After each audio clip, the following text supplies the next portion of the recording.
उसकी गिरफ्तारी हो सकती है तो वो एंटीसिपेटरी बेल न्यायालय में डालेगा।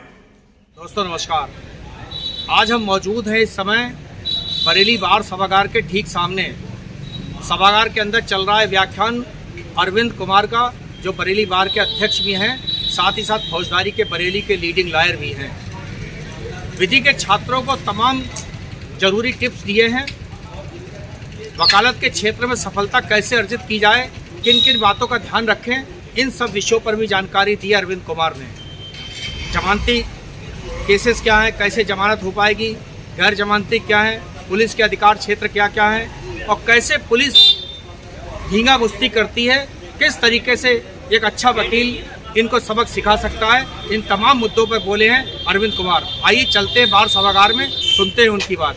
शक होता है कि उसकी गिरफ्तारी हो सकती है तो वो एंटीसिपेटरी बेल न्यायालय में डालेगा और न्यायालय उस चीज को देखने के बाद उसे एंटीसिपेटरी बेल देगा जिससे पुलिस उसका शोषण नहीं कर पाएगी। ये 438 में है, 438 सीआरपीसी में एंटीसिपेटरी बेल है। एंटीसिपेटरी बेल के 3 बेसिक इंग्रीडिएंट्स हैं, वो आप लोगों को ध्यान में होना चाहिए।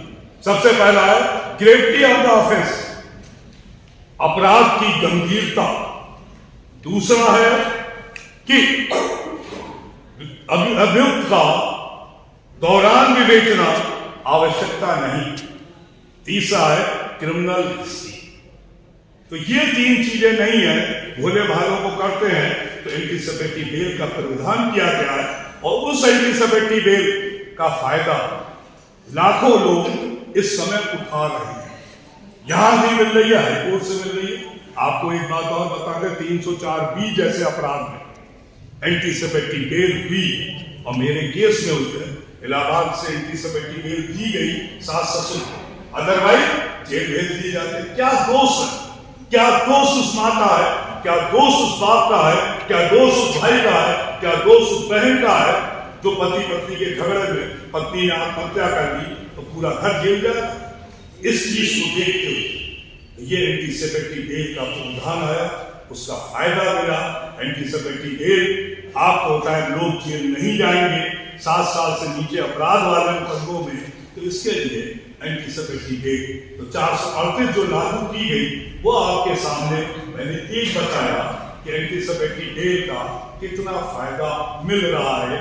और दूसरी चीज, अगर पुलिस गिरफ्तार कर रही है, डरिए मत, डरने से काम नहीं चलेगा। भीरू मत बनिए, जो भीरू बना ना वो मारा गया। डरिएगा नहीं, आपका नाम स्वर्ण छोड़ेगा। अपनी कथनी करनी में अंतर मत रखिए। लोग जलते रहेंगे, जलने दीजिए, उससे कोई फर्क नहीं पड़ता। आप दिल से साफ हैं, दिल से साफ रहिए। 500 जलने वाले होंगे तो 2000 खुश होने वाले भी होंगे, उससे कभी घबराने की आवश्यकता नहीं। तो मैंने क्या बताया, एंटीसिपेटरी किसी से 7 साल के नीचे का आपसे कोई राय लेना है, आपका अड़ोसी पड़ोसी हो, गिरफ्तारी अगर कोई पुलिस वाला गिरफ्तार करे तो उससे कहीं 40 का नोटिस सर करवाएंगे, नहीं करवाता है तो अपराध करेगा। अग्नेश वाले में बिहार के व्यक्ति गया, इलाहाबाद से 4 लाख रुपए जुर्माना दरोगा के ऊपर पड़ा। हिम्मत करिए। तो ये एंटीसिपेटरी बेल के बारे में मैंने आपको बताया।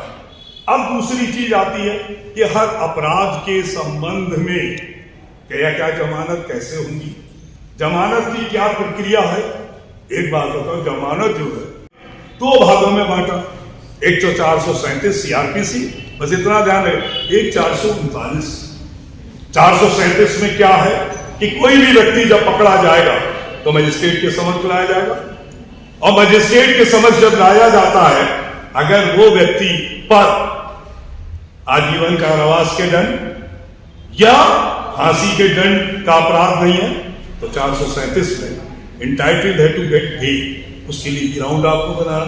दूसरी चीज, अगर वो व्यक्ति 7 साल से तक के अपराध में 1 बार सजा याफ्ता है या 2 बार और सजा याफ्ता है तो बेल के इंटाइटल्ड नहीं, मगर फिर जो लिखे हुए हैं कि उनमें कब कब बेल मिल सकती है।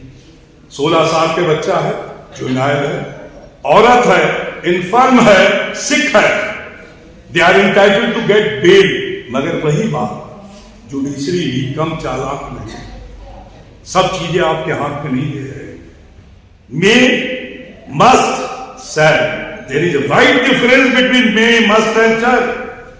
हर एक में बात लिखा मे, अगर मैं शैल लिख दिया होता तो आप डंडा पकड़ के जूता मार के नहीं दे सकते, मगर मे डिस्क्रिप्शन उनके हाथ में, उस डिस्क्रिप्शन का इस्तेमाल करते हैं। तो ये 437 में केवल मजिस्ट्रेट को पावर है।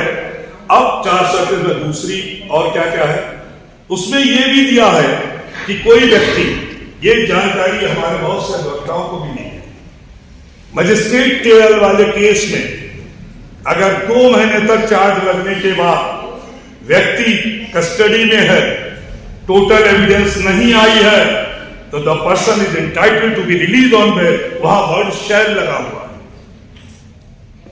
यहां बहुत से लोग वारंट ट्रायल में 3-3 साल पड़े रहते हैं। क्यों? लैक ऑफ नॉलेज की वजह से। आप लगाइए, देखिए कैसे नहीं देंगे। जहां आपका राइट है तो आप वहां दे सकते हैं।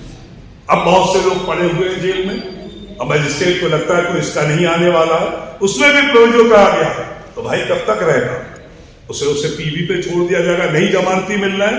तो ये चीज प्रोवाइड करी गई है। उसी में लग रहा है मजिस्ट्रेट को साहब पता चला ये तो बदमाशी कर रहा है, तो उसकी बेल कैंसिल भी की जा सकती। 439 की जो पावर है वो पावर सेशन और हाई कोर्ट को है, दोनों को एक सी पावर है। वो किसके लिए है? चाहे आजीवन कारावास का हो, चाहे हत्या का हो, सारे अपराधों के लिए इतनी wide power they the session जज के लिए कि अगर ग्राउंड बन रही है तो आप बेल दीजिए। क्यों किसी को? अब यहां पे भी 2 एक्सेप्शन है। बेल जो है राइट है और जेल एक्सेप्शन है। ये नहीं है कि आप किसी की फंडामेंटल राइट को कर्टेल कर दें। अब यहां एक सवाल आप पूछेगा, अब सवाल क्या पूछेगा? मनीष सिसोदिया ब्रिगेड किसी उसके जेल में है और पिछले 9 महीने से है, यही सवाल तो आप पूछिएगा। ये सबसे बड़ा सवाल। उस सवाल का भी जवाब सुन लीजिए। ईडी ने कह दिया है कि इतने समय तक, तो सुप्रीम कोर्ट ने कहा 1 साल तक कंसीडर नहीं करेंगे। एक एक्सेप्शन हर जगह दे दिया। ये एक्सेप्शन क्यों रखा? अपने दुश्मन को कुचलने के लिए।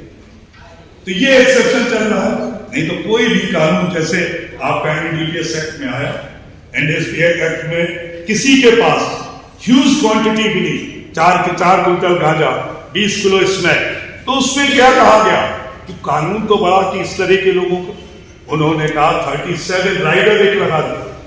राइडर ये लगाया, 2 बातें आपको बतानी होंगी।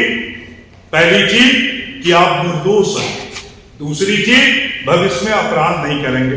तो भविष्य में अपराध नहीं करेंगे कौन कह सकता है? भविष्य में जिंदा रहेंगे या मर जाएंगे, ये फिर उनके हाथ में दे दी गई कलम में। ये प्रिज्यूम किया जाएगा हम भविष्य में नहीं करेंगे। तो ये कुछ चीजें हैं इसमें डिटेल में। जैसे आजकल आपको गैंगस्टर एक्ट में बहुत ज्यादा ये है, किसी को चाह बंद कर दो, अतीत से लेके जितने हैं उसमें भी यही क्लास सेक्शन 19 लगा दी गई है कि आपने अपराध नहीं किया, भविष्य में नहीं करेंगे। भविष्य किसके हाथ में है? भविष्य तो किसी के हाथ में नहीं है।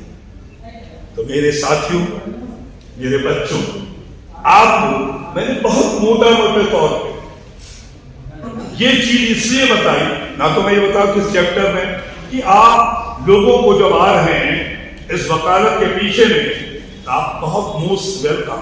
और ये सोचिए कुछ नहीं है, हो सकता है मुझसे पूर्व वक्ताओं द्वारा बता दिया बड़ा टफ है और ये बड़ा वो है, कुछ टफ नहीं है दुनिया में, कुछ भी टफ नहीं है। आप गंगा में कूद पड़े तो पार होके ही निकलेंगे, बेहतर नहीं पार करेंगे। हिम्मत होना चाहिए, जज्बा होना चाहिए, सब्जेक्ट में पकड़ होना चाहिए, ईमानदारी होना चाहिए और कॉन्फिडेंस होना चाहिए। ये 5 चीजें अगर नहीं है तो आप गंगा में डूब जाओगे। तो मैं आप लोगों की बात में बहुत थक गए, क्योंकि हमारे भाई ने आपको बताया कंज्यूमर प्रोटेक्शन एक्ट